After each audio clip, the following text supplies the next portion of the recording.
اوس ضرور وی چې مال جنې غوښتلې ده او زما نه ده خوښ.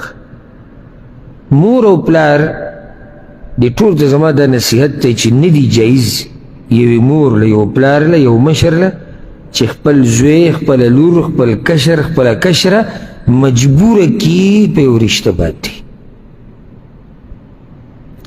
او ته پکې خپلې غم خادیانې مه کوه. دا ژوند به دوی تېروي. ښځې زر وایي نه نه زما خور زه ده او زما رویره ده او زمونږ د ماما لور ده او زمونږ د کار ایده که نه ده نو څه ستا د ماما لور ده ته ورسره رشتې پالې نو د هلک دا ژوند به ټول تباه کړې او د جنې هغه هم تباه کړې او دا ستا رواره دی وي او سړی وي زما رواره دی او دا زمونږ جوبه دا خو کور مسله ده. د څه شي د کور مسله ده؟ ته د رواره سره رشتې او د رور سره رشتې په دې پالي چې د یو غریب د یو تورسري ژوند ټول عمر له تباه و برباد کړې.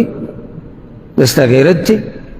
د رور سره رشته پاله ښه په نه را د دې نه په بله موضوع باندې او د مور ته موږ دا وایو د خور سره دی د رور سره دی د دې ټولو سره ښه رشتې پاله ښه غمخادي ورسره کوه خو د انسان ژوند خو پکې مه تباه کوه که او خبره د یو انسان نه ده د دوو ده د دوو ده د هلک او د جنۍ مسله ده.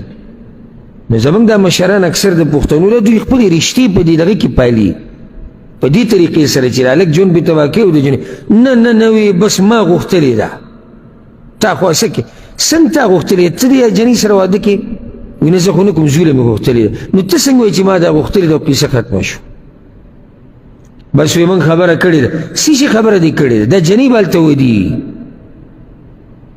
جنۍ به ودیږي. تا څنګه خبره کړې ده بغیر د هغې د راضي کېدو نه؟ څه شي خبره دې کړې ده؟ او له د دې نه اخوا ظلم دا دی چې ماشومه پیدا شي نو یو زنانه په لاس کېږدي په دې